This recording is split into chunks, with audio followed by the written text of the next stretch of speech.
आम आदमी पार्टी के नेता और दिल्ली सरकार के पूर्व मंत्री सत्येंद्र जैन की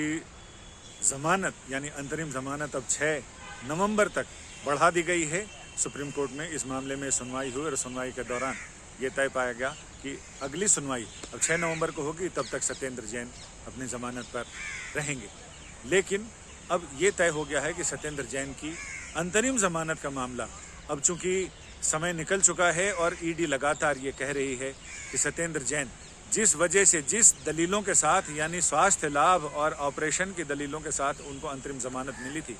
उस अंतरिम जमानत को पहले 6 हफ्ते के लिए अंतरिम जमानत मिली थी, लेकिन उसे अब कई महीने हो गए हैं। लिहाजा अब उनका स्वास्थ्य लाभ का समय पूरा हो गया है। वो उन्हें अब आम नागरिक की तरह उन्हें अब जेल में भेज दिया जाना चाहिए अदालती आदेश देके। लेकिन अब जब 6 नवंबर को सुनवाई होगी तो उम्मीद की जा रही है कि वो सुनवाई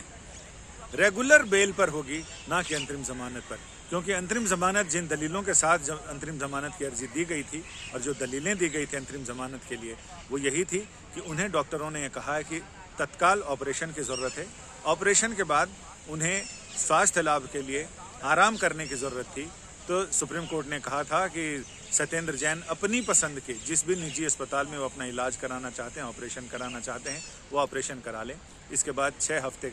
उनको ऑपरेशन के बाद ये अंतरिम जमानत दी थी कि वो विश्राम करें, स्वास्थ्य लाभ करें, और अब उस बात को कई महीने हो चुके हैं। लिहाजा अब उनकी ये अर्जी है कि उन्हें अब जमानत पर रिहा किया जाए। लेकिन ये तय है कि सुप्रीम कोर्ट में अब 6 नवंबर को जब सुनवाई होगी तो उस समय रेगुलर बेल के लिए सुनवाई होगी, ना कि अंतरिम जमानत के लिए। अब ये देखना दिलचस्प होगा कि अब रेगुलर बेल के लिए सत्येंद्र जैन के पास क्या दलीलें होती हैं, किन दलीलों के साथ वो अदालत के सामने आते हैं, क्योंकि अभी तो स्वास्थ्य था, स्वास्थ्य संबंधी परेशानी थी, ऑपरेशन था, ऑपरेशन के बाद दवा दारू थी, इलाज था, और उसके बाद का विश्राम था जिसमें उनको रेस्ट मिले और उनके जो रीढ़ की हड्डी में